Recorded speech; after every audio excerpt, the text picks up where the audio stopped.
Okay, very nice to meet you guys. I hope I will enjoy this moment for 20, 40 minutes.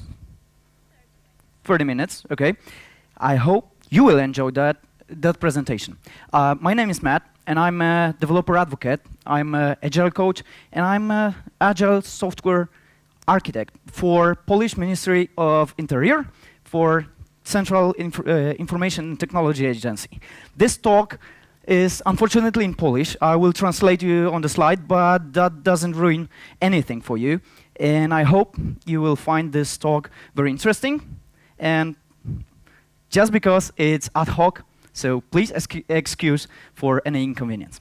Okay, let's start. The creativity doesn't happen ad hoc, like this talk. The creativity doesn't happen starting 7:30 and 3:30 p.m. Ending. The creativity doesn't happen when you're at work. Why? Why that happens? Why this is a real thing that we, developers, are like the most creative guys out there only when we are not in the work, only when we are trying and to keep calm. I have a joke about that. The IT guys are the only profession where you do stuff in work, then come home and do exactly the same stuff in order to relax. This is so true about our professions, because we love it, because we do love what we've done in our day, in our life, and we do share passion with each self about creating software, about making the ideas possible. And that's fine, that's great. But after a while, the problems are piling up. This is the translation of the subtitle. The problems are piling up. Imagine the situation when you have like 3.5 million lines of code. It's a great. Chris on the previous talk told about huge code base. This is true. So when you have this like 3.6 million line code base, when you print out on the A4 paper, 28 lines per each sheet, and you will give at least 11 meters of code, printed out code. 11 meters, it's like 3-story building of code. And how to keep this code in good shape? How to make this code not collapse under any changes that you will create, you will put in your code every time. You have to maintain. The true cost of the software is in the maintenance. And the true value of the software is the easy of being maintained, or maintain the code. So there's a saying that customers doesn't pay for the quality. The customers we have this trust, like the managers put the pressure on delivering the new features and not the quality. The quality is like a second grade, like something that is not so much important, like delivering the new features. Why is that? Why is that we have this explanation for our problems, for our, I don't know, for our being unprofessional, just because we don't want to deliver the high quality software? If you are working with startup, it's very important to deliver new features, because that's what you get the money from. This is very important to deliver the high quality software in order to have a really cheap maintenance after the few years or so. But do you really care about that? Do you really care about quality when you have like script that you run once? When you have like open source repository that has been committed, that is committed only by you? I have seen a great talk from Guy who told that putting your code and making it open source is very nice, because you will give more effort in order to make this code good, to make this code very clean, and to make this code better. Not only because there's other people committing to your repository, but you will do it publicly. And this is the real thing in you that you try to make better. And committing to open source, even if you're the only one committer in your repository, makes you a better programmer, makes you a better software developer, makes you a better software engineer. My life has changed when I met this guy. You know, this is Chris. Chris gave the previous talk. This is me, and this is Uncle Bob. Uncle Bob have been invited to Allegro 2 years ago. I had the pleasure to take him from the airport and put him in a taxi, drive him to the hall, and maybe other stuff, like having fun with him during the evenings. And we talk a lot. We really do talk a lot for a few hours, few days straight. And it was great, because I had an insight for having this great mind, having this guy who came up with the idea of Agile Manifesto. Like, this was like the guy who probably has put in motion the whole main trend in software development. And I have a few minutes to talk with this guy. And you know what he told me? I was a very foolish developer back then. I was software engineer. I was creating a software, and I was creating this software for myself, for my team, and so on. And that was a tool set for releases, deployments, for maybe software quality or something like that. But I never do understand why I have to put the tests, why I have to put the more pressure on the quality of my software that is run only once, twice, or on very rare occasions. And this guy told me that this is very important to start with the ground base. You have a small repo, that's great. You have a small code base, that's great. That's the best place you can start making more, to create more pressure on creating greater software, or creating more pressure on quality and the other tools, the other processes, like continuous integration, continuous delivery. Because it's easy for a small code base. It's very easy when you have a little dependencies. It's very easy when you have only few options, and there's no options. There is no problems, the huge problems. But then you will learn. Then it gets into your blood.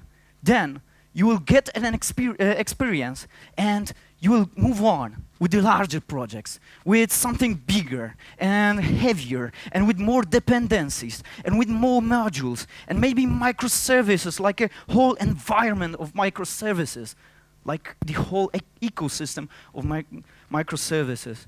And then you will create a great tool. You will create a great software development process.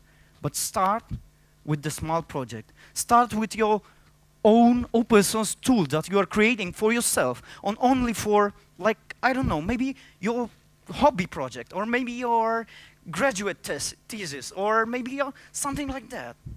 But start with creating something small. Create something bigger, and then you will learn that quality is very important, and you will have this in your blood. And that would be completely natural for you to have this one. This is like a productivity curve. Uncle Bob told us that every project, starting from greenfield project, like you have guys in your startups or something like that, you will start from greenfield project, and then you will create new features and new modules and new code. You will add that to your repository, and after a while, this code would degrade. In order to keep the high velocity of delivering new features, the code will degrade, the code will rot. And that's normal, that's absolutely normal, and you will get to this point, this very sad point, when delivering new features, it's hard. Delivering new features takes more time than it was on the very beginning of delivering, or starting or delivering the projects. And your business will look at the gap, like right now, right here, and will try to wonder, why is that we had like few developers, 5 developers or something like that, and they were delivering features like 1 feature per week. It was easy. They were like lightning fast, blazing fast. And after a while, they like, it was half a year later, maybe a year later, something like that, of this crazy speed, of this crazy rapid sprint. And after a while, you get to the point of no return, when your code is rot, and adding new features is a very painful process. That you have to move around your code, you have to push back, you have to make room, make space, in order to give something else, in order to put some value for the customers. And the business is looking at this scary gap. What's the first thing that business is thinking, how to make this situation better? How to prepare that? How to solve the problem with low velocity of your development team? What is the first conclusion that management came to this problem? What? Hire more people. Yeah, exactly. This is probably the first thing that came into the mind of software, of any software managers. Hire more people. So we had 5 people. They are delivering like 1/3 of the productivity, or 1/5 productivity. So we have to hire more people. But hiring more people, it's very long process, because we hire those people, and then our productivity even more plummet. Why? Because those people have to learn. Have to learn how to code. Have to learn how to move yourself around the project. Where, in which modules, in which components, there are some new features. There are some new opportunity to create the code. So they trying to take the most senior programmers and try to ask them for help in order to keep learning. In order to do anything, they take they suck the life out of the developers, out of the most senior developers. So the product is like even worse shape it was previously. But after a while, they learn. After a while, they came to the conclusion. They came to the conclusion, and they know how to move around the project, how to deliver new features, how to make fit for themselves. And then their productivity grows. But they learn from those people who made that. And not the people are the worst part. The worst part are those code, those source code that they were learning from. And this source code is like a very low quality. So they thought themselves, oh, this is the way how you do stuff here. This is the way how you code here. This is the way, oh, in this company, you don't have to create tests. In this company, you have to like put your mind, put your mindset, put your thoughts, and bring them on the IDE, and then create the code. It's compiled, so okay. How do you program in 21st century? You have a problem, you put the problem in Google, so you get the page. The first 2 results are the Stack Overflow, of course. So you click on the first one, then you scroll to the post that have this like green marker, You know, just checkbox, because it's solved. It's solved. You take the code, you skip the whole comment and discussion about the code and so on. You take the code, you put it in your IDE, you compile it. It seems to work. So, great. If not, you put the same question to the Google and so on. This is how we program. I don't know. It's okay. I don't have any problems with that, because I'm not a fan of reinventing the wheel. If it works, it's okay. But why is that? Why is that we scroll down to exactly those lines of code? No, we do not read the comments, because we developers, now I'm a developer myself, I do code for a few years right now. We developers tend to understand the code better. It's very explicit. No second meaning. You have a code, and a code is self-explanatory, and that's very important. And we take this code, paste it in our IDE, and move on. And that's great. Because quality matters. Quality really matters. And it's very important to keep your projects with a high quality, because over the time, you will have a problem. And the problem is inevitable, but you will get there. The matter is the time. So maybe half a year, maybe a year. And maybe if you have a senior programmers and who have it, you will have there in 1 or 1.5 year. How to measure a code quality? This is very famous picture on the internet. They really do. The one and true code metric is to go for the code review and to listen how many people are complaining about the code. You know, this is very strange. This is very strange, and probably today or yesterday, my friend sent me a picture, and the picture was like that. There's a manager, there's a 3-person in a room, and the manager is asking, how do you find this code? It was a pull request. And those guys were like complaining. And the first one is, you haven't put the Java doc. Okay. The another one, you haven't closed your bracket or put the semicolon, whatever. And the third one, it seems okay. And they threw him out of the window. Because I don't know why we tend to forget about positive feedback. We tend to forget about putting the very nice things into the pull request. We do learn out of the pull request. We do learn out of the code review.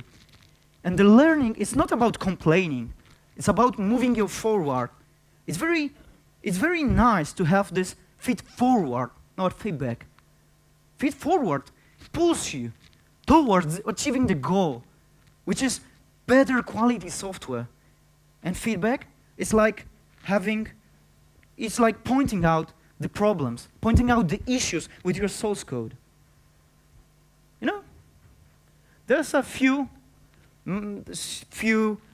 methods to provide you with the better understanding of your code, with the better quality of your code, like test-driven development.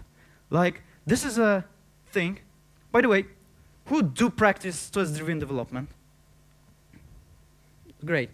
Have you heard about Martin Fowler a few days ago posted on his blog the Hangout video and the MP3 audio from a conversation, the Hangouts, with Kent Beck and this guy who invented the Ruby on Rails. They sat down, they connect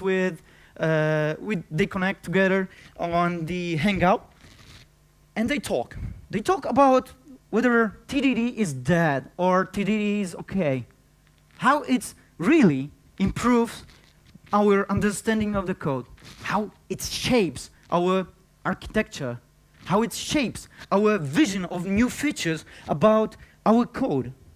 And those guys were discussing the new they were discussing what's wrong and what's good. I don't want to blame anyone, but in that small group, there was one person who doesn't trust so much in TDD. He tells them that, and he has good reasons to do that. He told that there's some problems with TDD, but TDD is very strict about some rules. Red-green refactor rule. But when you get there, when you learn the whole process of making your project or making your features or making a workflow that is like test-driven develop, you will get something in return. You can then automate some things, like not only by the TDD, but with having a test, with having a large integration test, unit test, and you can automate some processes, like continuous integration. Like every time when you check out the module, you will run this test sheet, and in the end, you'll get the information about whether you broke something or not. This is very great. And from that, there's only one step to achieve the continuous delivery and continuous deployment, the holy grail of the release managers. But there was also some agile stuff there, like continuous, like code review. That's more like extreme programming, something like that. But I really do like to talk about these things when talking about agile. But because this is very important, not only to have the Scrum process or Kanban, you know, this issue boards or whatever you call it, but those software practices that push us forward, like code reviews, pull requests, pair programming. This is very important. Who here do pair program? This is very powerful stuff to bring more quality to your development process. We have too little time to dive deep into the topics of pair program, but I have learned throughout my self-life that it's very hard to explain to the managers that whenever we code sitting in a pairs, our productivity doesn't plummet by half. In time, after a while, you will get to the point where your productivity is higher even than when you were programming alone. You know, my friend told me, told one time, the thing about the documentation is it must be in your project. Not the extensive documentation, you know, like tons of papers. And, you know, I've known this from my own true example because I'm working for a government agency. So we have like tons of paperwork. But, you know, you can do agile and have a documentation. There's a problem with understanding that we value the working software over the comprehensive documentation. So we skip the right part of this sentence. But the true value is with collapsing, with merging those two things into one big project. In order, you know, to get yourself better. How many people here are doing retrospective at least once a week? Small amount. But, you know, there's a possibility to create more, even better retrospective process when you have continuous feedback. This is the thing that I'm experimenting right now. And I will give you more examples, probably, if I will be invited in the next year. Okay, so every time when we create a software and we get to the point where there's a problem with quality, we see this solution. So let's make another version. Let's make the version 2. Let's make the new copy of our structures. And I've been there. I have created a software, and it was very good. It was easy to maintain. And after the 6 years of constant developing, I learned a lot. And then I thought I will write down the version 2. And I was like, okay, so let's start. And I was porting the features, so whenever the new feature request came into my inbox, I was like creating the feature for the version 1, then taking the code, small fixes, and then running it on version 2. But after a while, it wasn't, because I've changed the model, I've changed the database, so after the while, those changes weren't compatible. And the problems came up. The problem that I have to write 2 versions of the same code. And then I lost trust in the second version. And after 1.5 years, I stopped developing the second version and try to put more effort on making the first version better. You know, Uncle Bob told me that he has seen the teams that are developing the second version that won't come out for 10 years. 10 years after they that they wasted their time. You know, there's Boy Scout rules about refactoring. So whenever you take a source code, you make a small change. Yeah, you put another feature like it was requested, but you make a small adjustment to the another random part of your source code. Make small fixes, like write text, or like write test, or maybe refactor something, or maybe, you know, extract method, or create some subclass or something like that. Some random act of niceness, and then after a while, you will that, your friends, your colleagues will do that exactly the same. And after a while, you will end up in very good shape of your software just because of this random act of kindness. I do believe that you can connect the quality and fun, because quality could be fun if you have another approach to the topic. If you really do understand what's in it for you. What's the problem with the quality? And without having a good quality software. You know, there's people who do the unplugged tests. There are accountants, and they are doing the double-sided accounting. And you know, they are obligated by law to create those tests. And whenever the CFO or something like that, they want to report, then take those accountants, and those accountants will create those sheets and give a report only when the balance is equal to 0. Why is that? We don't have a law that obligates us in order to create those tests.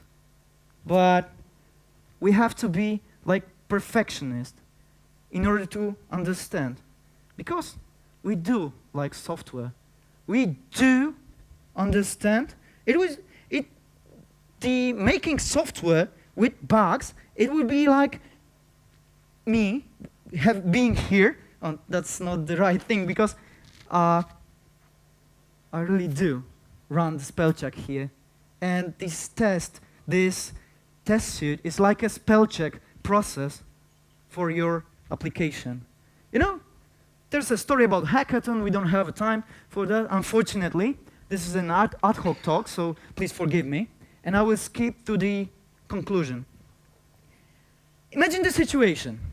And I like this part because I introduced this slide exactly in the same spot few months ago, on the 8th of December 2013, when I gave a talk for Mobile Warsaw. And I've introduced this slide.